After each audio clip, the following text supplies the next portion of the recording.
Avant que cette vidéo ne commence, n'oublie pas de souscrire au Patreon de la chaîne, car outre le fait de m'enrichir avec celui-ci, il me permet de pouvoir te proposer des vidéos non censurées, exclusives et avec des droits d'auteur. On peut commencer la vidéo.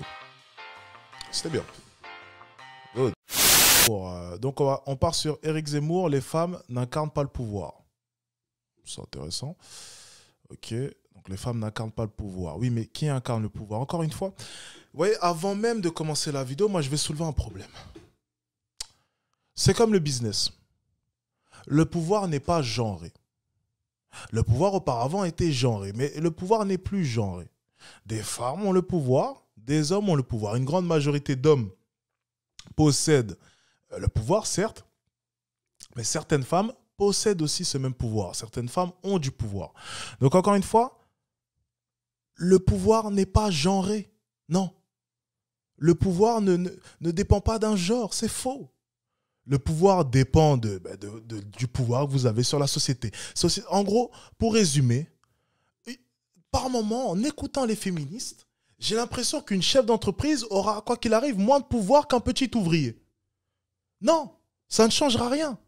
Enfin, c'est quand même incroyable de laisser paraître cela. C'est faux. Une femme qui possède plus d'argent, qui a plus de pouvoir, et un homme qui en a moins, la femme... Enfin, des fois, on a l'impression simplement que le simple fait d'être une femme te donnera moins de pouvoir.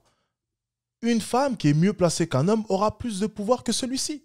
Ce n'est pas parce que c'est une femme qu'automatiquement on la placera en dessous de celui-ci. Le pouvoir n'a pas de genre, c'est faux. Maintenant, oui, au niveau de ceux qui détiennent le pouvoir, on peut voir plus d'hommes que de femmes, mais encore une fois, ça c'est explicable et on en a parlé, mais des centaines et des centaines de fois. Mais il faut arrêter de voir le pouvoir comme quelque chose de genré. Ce n'est pas genré. C'est faux. C'est totalement faux. Totalement faux. Encore une fois, c'est phénoménal. Ce qui incarne le pouvoir principalement, c'est l'argent, les amis. C'est l'argent, c'est les relations. Et une femme peut très bien prétendre à cela. Encore une fois, c'est faux. Allez, on continue. Ça va m'amuser d'en parler avec Éric Zemmour, parce que c'est quand même, pour certains, c'est une marque de progrès, de progressisme. Bien sûr. Ou pour d'autres, c'est carrément un événement, parce que justement, ben voilà, maintenant les femmes sont là, elles existent, il y en a beaucoup, et elles vont être majoritaires ou largement, peut-être même seules à Paris. Et je vous entends dire, bah oui, il y a beaucoup de femmes, parce que le politique n'a plus beaucoup d'importance. C'est la marque de l'affaiblissement du politique. Mais... Là, ça va devenir intéressant. J'ai déjà entendu Éric Zemmour sur ce sujet-là. Donc, je connais à peu près le rodage qu'il a. Tu sais, Zemmour, c'est quelqu'un de vraiment très carré. Hein. Généralement, tu regardes une interview sur un sujet, il va te ressortir à peu près les mêmes arguments, les mêmes études, les mêmes dates. Il est vraiment carré dans ses recherches. Généralement, il te ressort le même discours pratiquement. Donc, à ce niveau-là, je sais à peu près à quoi m'attendre. Allez, on continue. Vous charriez un peu quand même. À la mairie, les femmes ou les maires, alors les maires à IRE. D'ailleurs, Alain Soral, si je ne me trompe pas, souligné aussi ce point. C'est intéressant. Le même point, à peu près que Zemmour. Ouais, absolument. Évidemment. Ils ont du pouvoir quand même, non? Non, mais attendez, quel pouvoir elles ont? Non, mais écoutez-moi. Il y a une concomitance. Alors après, moi, j'estime que c'est lié. On peut dire que c'est un hasard. Il n'empêche que vous aurez remarqué que aujourd'hui, depuis 20 ans, il y a une montée de la présence féminine dans la vie politique, dans les classes politiques, encore plus d'ailleurs dans les pays du Nord, vous avez remarqué. Et puis ça descend petit à petit vers les pays du Sud. Or, parallèlement, concomitamment, le pouvoir s'évapore du politique. Mais c'est aussi la progression de la société, tout simplement. Mais je sais que je connais votre thèse sur l'affaiblissement du politique, ça se discute. Mais c'est indépendant, c'est aussi une parité qui avance dans les différentes sociétés, et heureusement. Mais pas du tout. Dans les milieux où il y a vraiment le pouvoir, il n'y a pas de femmes. Et ouais. Dans la finance, c'est infinitésimal, c'est marginal. D'ailleurs, les féministes... Encore une fois, il y a peu de femmes qui détiennent le pouvoir. Il y en a peu. Ça, c'est vrai. Et encore une fois, ça reprend le point que je soulevais dans la vidéo juste avant. Mais réfléchissez 2 secondes. Pourquoi les hommes mettent autant en avant les féministes? Pourquoi est-ce que les hommes mettent autant en avant le fait qu'il faut respecter des quotas? Et même en politique. Pourquoi?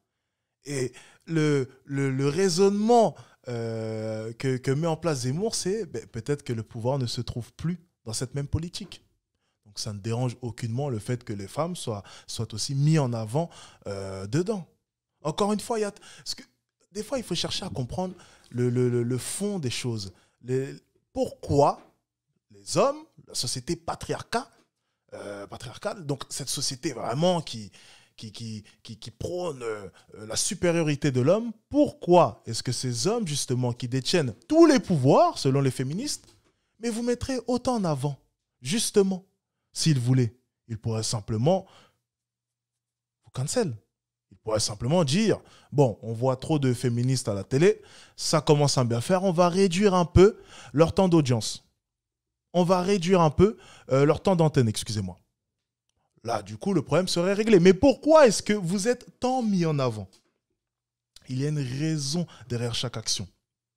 Et encore une fois, ce que dit Zemmour, c'est intéressant.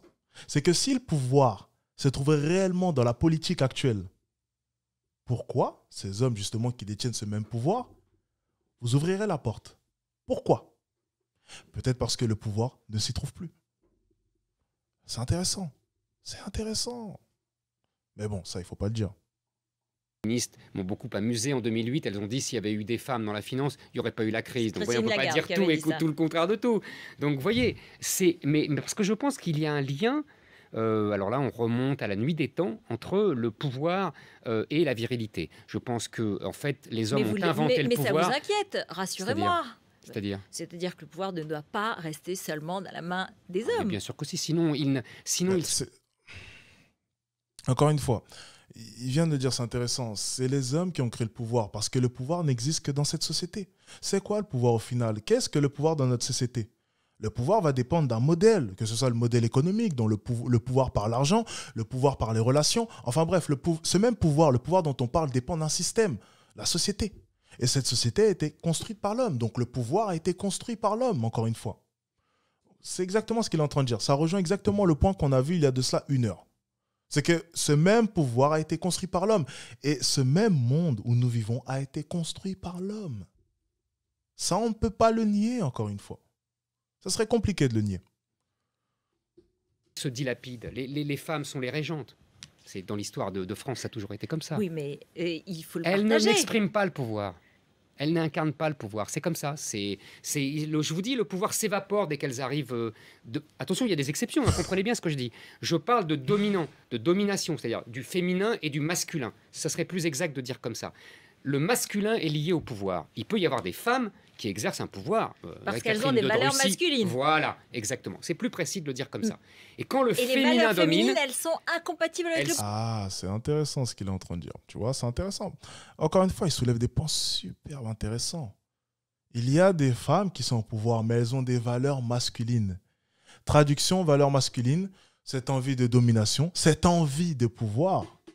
Parce que si le pouvoir est lié à la virilité, les femmes qui seraient à la recherche de ce même pouvoir, du coup, auraient des valeurs masculines parce que la recherche de pouvoir étant liée à la virilité étant liée à l'homme, forcément, ce seront des valeurs masculines qui émaneront d'elles.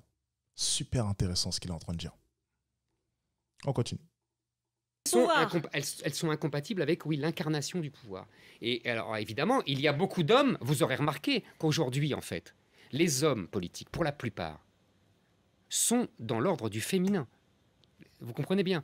Ils sont dans l'ordre du social. En fait, les politiques aujourd'hui sont des grandes assistantes sociales. On va écouter.